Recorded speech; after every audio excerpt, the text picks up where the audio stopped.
इस वीडियो में हम स्वप्रेरण को समझेंगे। स्वप्रेरण को समझने के लिए पहले फैराडे के नियम और लेंज के नियम को समझना जरूरी है। इन वीडियो के लिंक विवरण में दिए गए हैं। मान लीजिए कि एक विद्युत परिपथ है जिसमें एक बल्ब को तारों के माध्यम से बैटरी से जोड़ा गया है। साथ ही परिपथ को चालू या बंद करने के लिए एक स्विच भी लगाया गया है। जैसे ही हम स्विच को ऑन करते हैं, परिपथ में धारा प्रवाहित होने लगती है और बल्ब जलने लगता है। इसे बार बार ऑफ करने पर भी हमें समान परिणाम मिलता है। अब हम इस परिपथ में एक धातु की कुंडली जोड़ेंगे। इस कुंडली में कई फेरे हैं और यह परिपथ में श्रेणी क्रम में जुड़ी है। अब यदि हम स्विच को ऑन करते हैं तो हम देखते हैं कि बल्ब तुरंत जलने के बजाय धीरे धीरे जलता है। इसी तरह जब स्विच को ऑफ किया जाता है तब बल्ब अचानक बंद न होकर धीरे धीरे बंद होता है।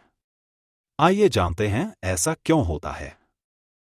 जब विद्युत धारा कुंडली से होकर गुजरती है तो इसमें एक चुंबकीय क्षेत्र उत्पन्न होता है। यह चुंबकीय क्षेत्र धारा के साथ साथ बढ़ता और घटता है। नियम के अनुसार जब भी किसी कुंडली में चुंबकीय क्षेत्र बदलता है तो उस कुंडली में एक विद्युत धारा उत्पन्न होती है जिसे हम प्रेरित धारा कहते हैं। यह प्रेरित धारा मुख्य स्रोत से आने वाली धारा की विपरीत दिशा में कार्य करती है। स्विच ऑन करने पर जब स्रोत की धारा कुंडली में बढ़ती है तब कुंडली में प्रेरित धारा भी बढ़ती है और वह मुख्य धारा का विरोध करती है। इसी कारण बल्ब में धारा का मान अधिकतम होने में थोड़ा समय लग जाता है, जिससे बल्ब तुरंत न जलकर धीरे धीरे जलता है।